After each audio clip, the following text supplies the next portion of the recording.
Hi all, it's Stephanie together with Virtual Sheet Music. This month's video follows on from two previous videos, October and November 2018. So if you haven't seen them, please do so as to put this current video in a suitable context.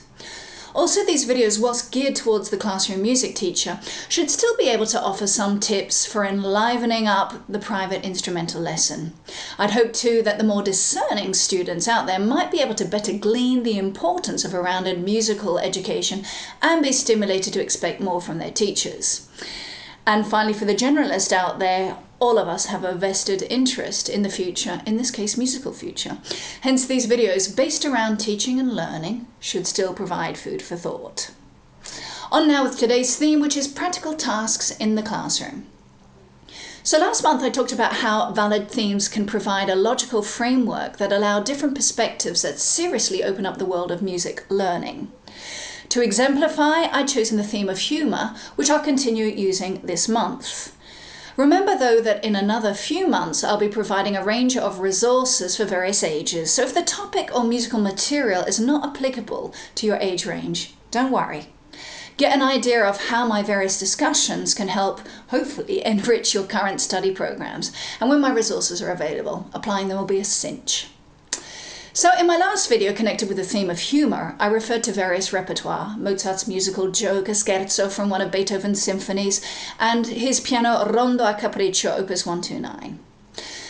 Obviously, the logical next step, following on from building up a repertoire, would be to write arrangements of said pieces, thereby allowing a greater familiarity and offering a good excuse for maybe exploring some more works of said composer at a listening level. Most classroom arrangements will therefore be quite basic, meeting the needs of the majority of non-specialist music students. The simplicity also reflecting the serious time constraints that schools impose on all subjects. Even here, however, differentiation is possible.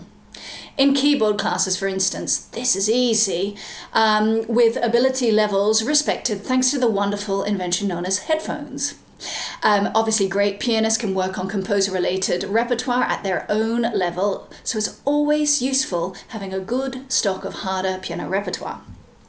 Likewise, classroom ensembles, or general percussion, maybe together with a recorder, are also a good solution.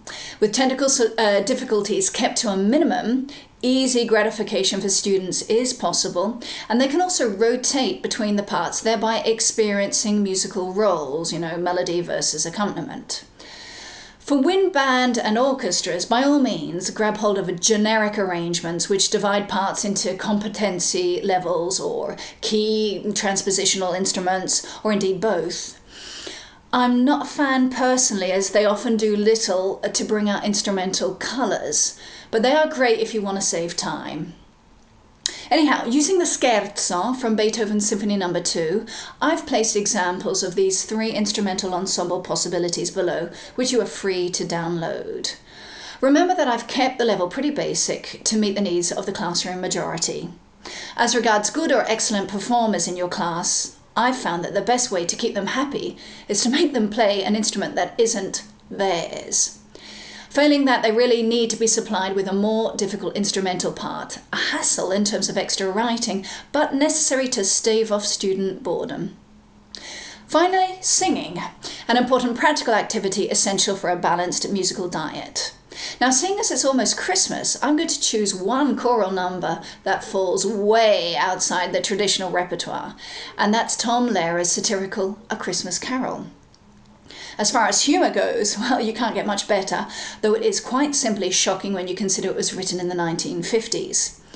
As regards its use in the classroom, I found it generated all manner of heated discussions for the over 10-year-olds, who reacted to Lehrer's merciless references to the rampant consumerism of Christmas.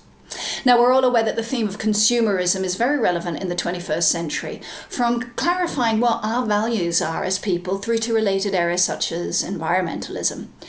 So with Lehrer's humorous lyrics based upon an extremely important issue, learning the song becomes almost secondary to ensuing classroom debate, expressing one's opinion and refining one's discursive skills. That's a lot to gain from learning a 2-minute song.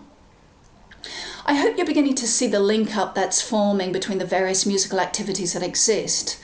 Whether it be performance, listening, analysis, reflection, theory, whatever, one should never be taught without at some point referring to the other musical activities, and those ties need to be self-evident to our students. It's they, after all, who have to develop the means of identifying and making connections within the world at large. Using music as a way of stimulating this mental approach is no bad place to start. Next month? Well, I'll be talking about the dreaded theory and how we can use it without fear and actively in the 21st century classroom. In the meantime, enjoy the festive season, watch the mulled wine, please write to me, and above all, enjoy the Christmas season. Ciao, ciao!